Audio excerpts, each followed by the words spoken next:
Well, I grew up here at Six Nations, 5 generations living here. And when I was growing up and when I was young, everyone had a garden. Everybody had a garden. Everybody ate off the land. And so it was just a way of life for my family and all of my relatives and everybody. So naturally, when I grew up, it was gardening. It was living off the land. It was my grandmother, my mother's mother, Ginny. Her name was Ginny Thomas, who inspired me to work with medicines. She worked with plant medicines for many years, never calling herself a medicine woman, but having a lot of knowledge of the plants. And she was the one that I spent a lot of time with as a child, and listening to her stories and listening and observing as people came to her house and listening to what they would say and what she would tell them and then what she would give them to take. um, and I became really interested because it seemed like when my grandma talked about food or she talked about medicine or she talked about life, she put a mystique to it. She put this bit of mystery to life that appealed to me. It seemed that mystery, it makes you think. And so I think that was her way of, and not just her, all of the old people, uh, of getting us interested and keeping our interest in whatever they wanted to teach. And I like that. I like that part of it. And so I became very um,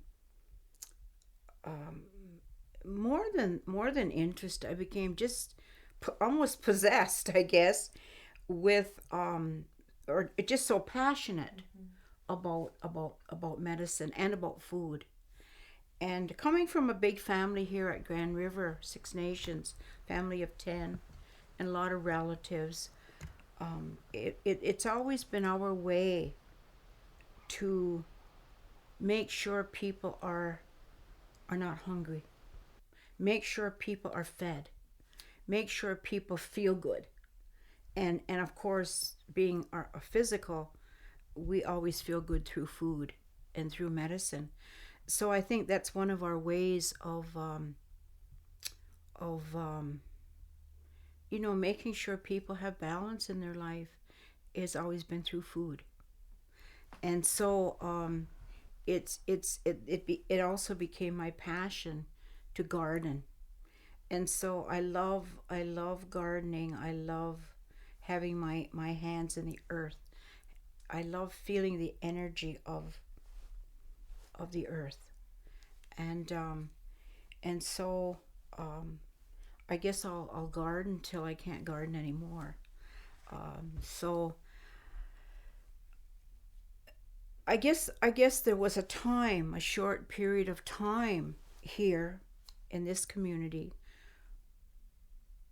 when it wasn't good to work with the medicines, and and then people begin to not have gardens and begin to, maybe it was because there was more mobility, I'm not sure. People got cars, and they were able then to go to town and buy other kinds of food. And so but now the people are coming back. They're coming back again with our foods. And so it always makes me really happy when our women come together and they plant, and we sing those seed songs, and now harvest. We're harvesting our food and saving our seeds. And I think that's another thing that's really, really important is because when I, as I said, when I was growing up, we had many seed savers. And the way I was taught is that the seeds and the food is the responsibility of the female, of the woman, as the nurture and life giver, because those seeds are totally connected to us as female. I just want to give you a little example of what I mean by that. Is that when we talk about the three sisters, which is the beans, the corn, and the squash, when we talk about those medicines and that food, they're vines. They're vines.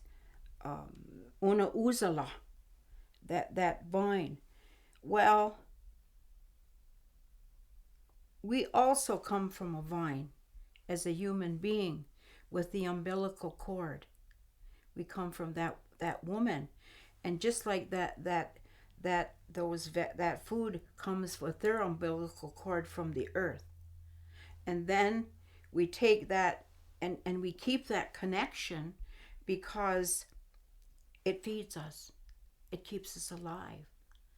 So our whole sustenance, our whole being is totally connected to the earth.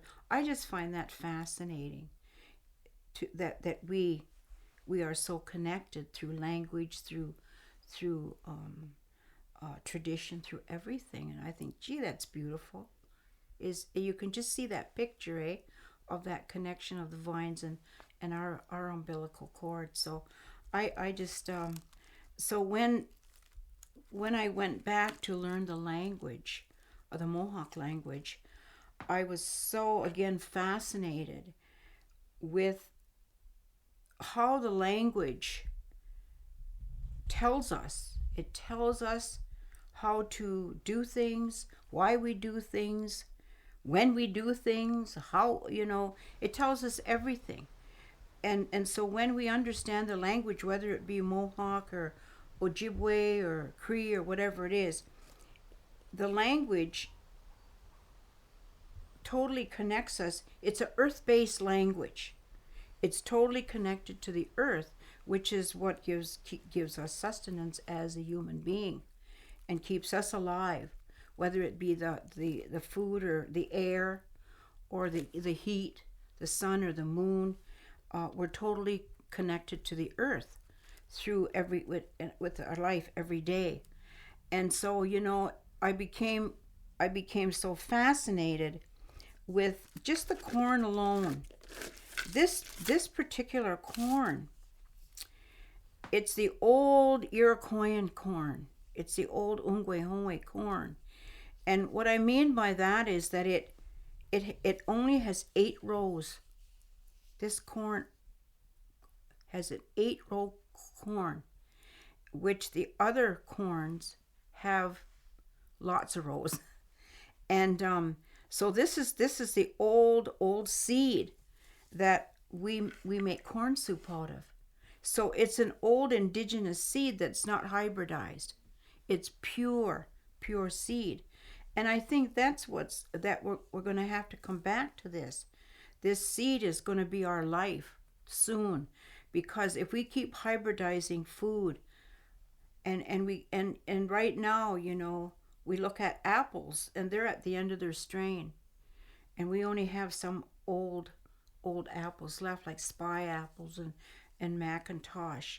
So we have to be very conscious of our food and medicines through saving seed. And same with this particular medicine is it's wild ginseng.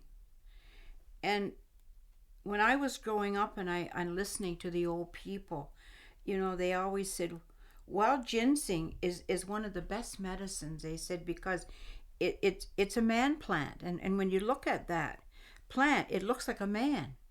It when you dig that root, it looks like a human being. And so this is a very, very important medicine. It's like taking a tonic. It's like probably like taking 1,000 vitamins a day. And that's how good it is. That's how nutritious it is. And we still have this. We still have today all of the foods, all of the medicines, everything we need to sustain ourselves as Indigenous people. We still have it today. There's nothing missing. All the ceremonies, all the songs, we still have everything.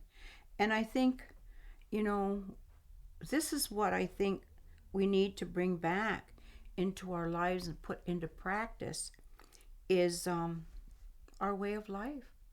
Because since the beginning of time, we know it's been good. There is no doubt that this food is good food. One of the things that I learned very young in life is that, as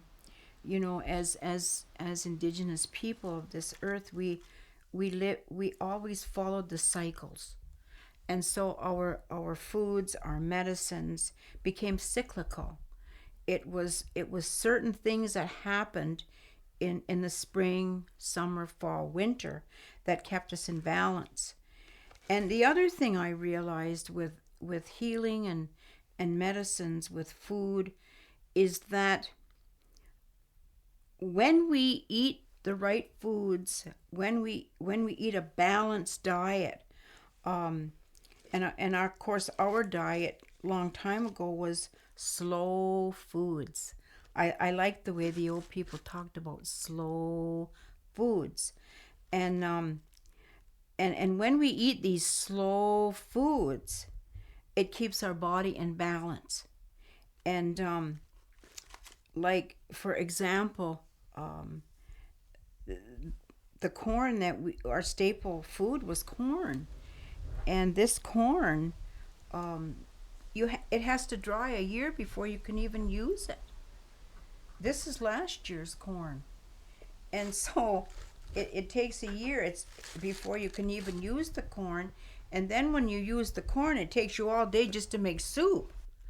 And so it's very slow. All of our grains, all of our Indigenous foods take a long time to cook.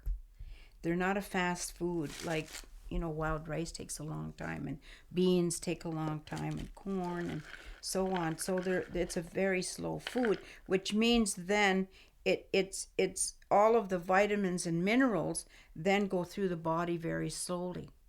And so people, even with diabetes, can eat corn soup. They can eat corn soup because it cooks so slow. It balances the sugar level in the corn, which has a lot of sugar. And so our beans. This particular bean is so beautiful. It's a cranberry bean. It looks just like a cranberry, but we have, I don't know how many species of beans. This is a beautiful, beautiful bean. And I know I saved approximately 23 different kinds of beans alone. So we had good food, lots of good food. And I remember, when I first started to make corn soup, my mother was an expert at making corn soup. And she always said, you got to look at the cycle. She said that agunsalage, she would say, agunsalage. Well, if you think of that word and you just hear it, you think it means winter. But it really doesn't mean winter. It means you eat white foods. Well, I wondered what is white foods? Well, white foods is white corn. And a long time ago, we had a bean called a potato bean, a big white bean, and that we used in our corn soup. The kind of meat that we ate in corn soup was beaver tail. And if you skin a beaver tail, it's pure white meat. And so that's what the word means, is that when it comes winter time, then you eat those white foods. We never really ate corn soup in the summer a lot because it's a heavy food, and we never had refrigeration, and so it's a winter food. It's a winter cycle food. In the summertime, we ate with the cycles, which were berries. That's how we ate, all the berries, which are full of vitamins and minerals. I remember the old people saying, just about this time of the year now, they would say they look out at the trees and they'd say, well, come on, you men. They said, it's time to hunt now. They said, look, see, the trees are yellow. When the leaves turn yellow, it's time to hunt. And I used to wonder, what does that mean? What do they mean by that? What's the leaves got to do with hunting? Well, what they meant is that now the little ones, in the spring the animals mate. In the summer they're raising their little ones, and now they're grown up, and now they can take a mother or a father. So, which told me then that we only ate wild meat in the winter.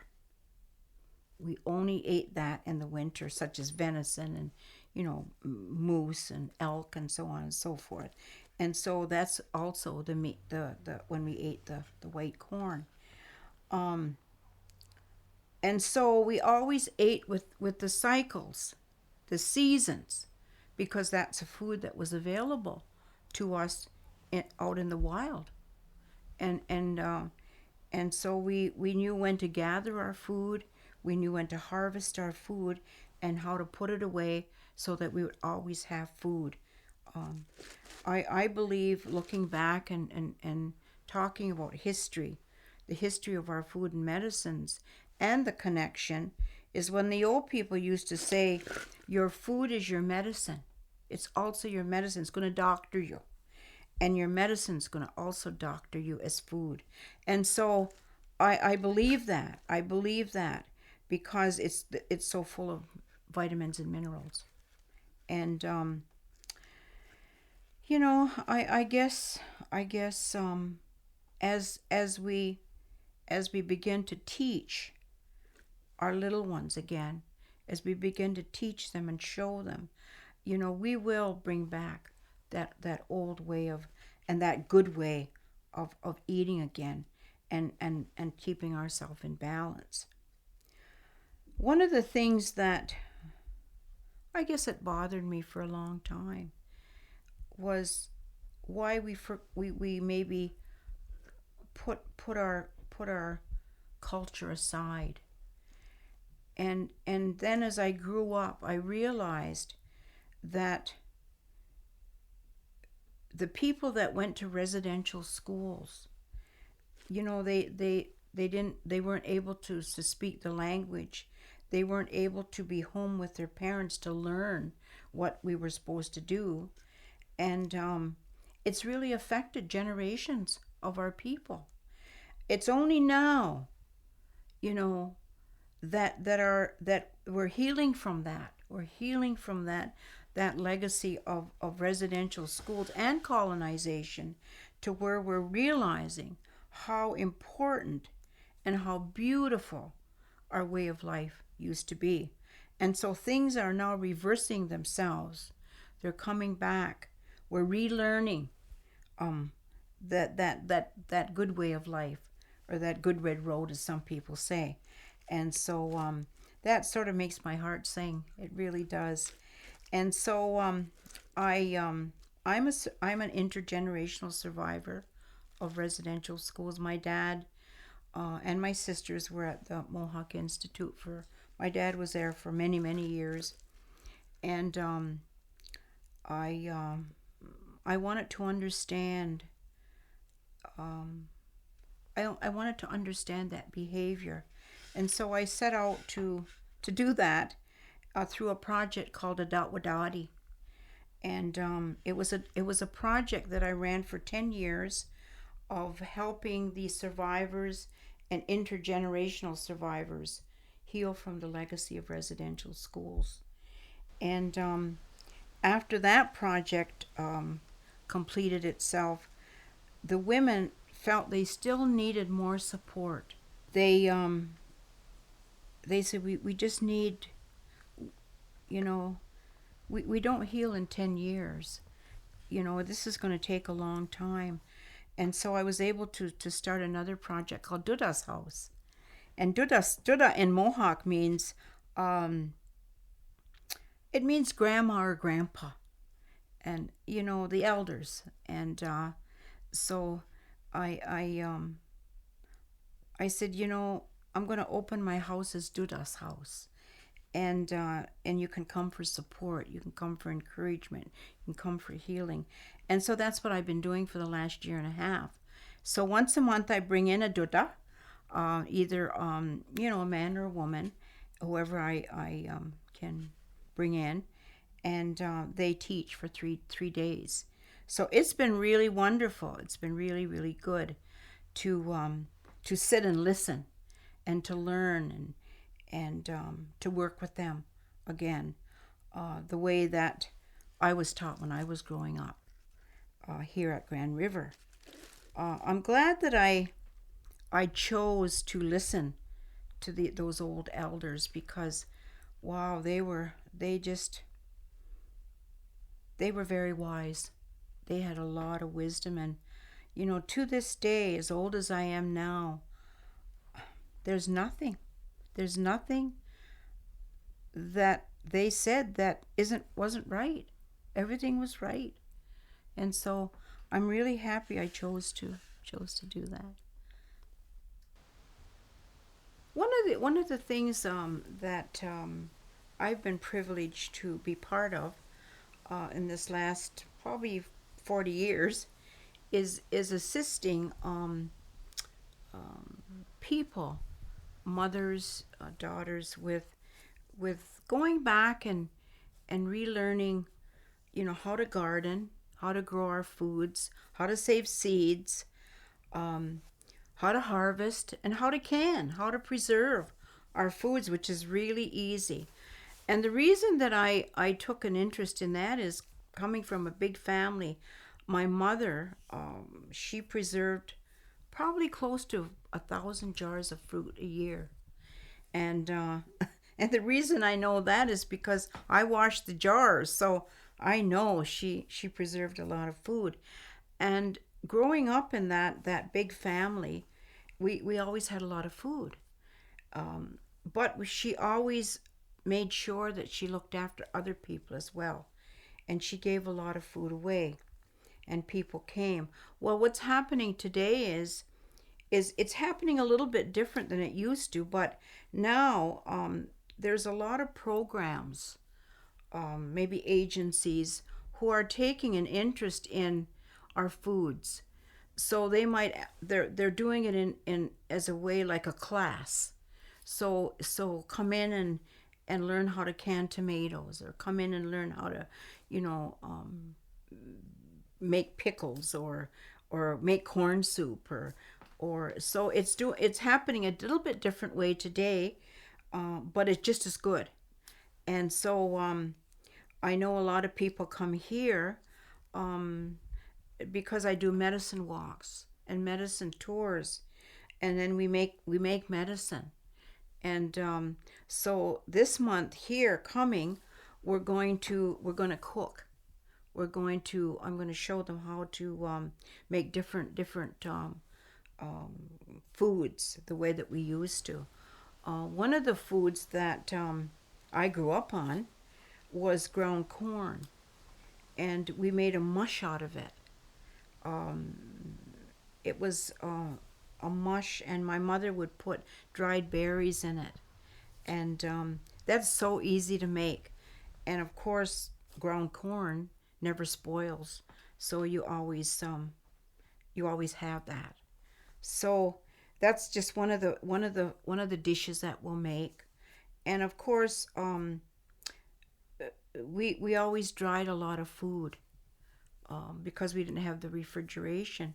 So we preserved, and we dried a lot of food. And one of the foods that I dry a lot of, is a food called gunahunda. And what it is, it's dried sweet corn. And so you dry this corn, and then you just put it in any soup, anything. You can put it in anything, and it's so easy. And so this is what's happening today is, that people are growing more gardens. They're learning how to preserve their foods, whether it's drying or whether it's a canning. And so I can see us getting back to having good food again.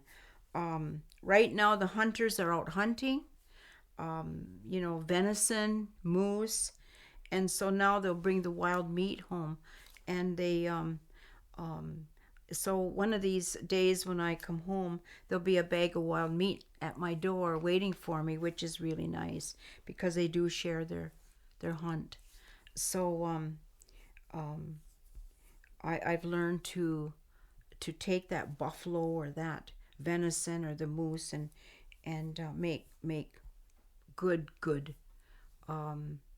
vegetables, good stews out of it. I have an open door policy here where everyone's welcome anytime.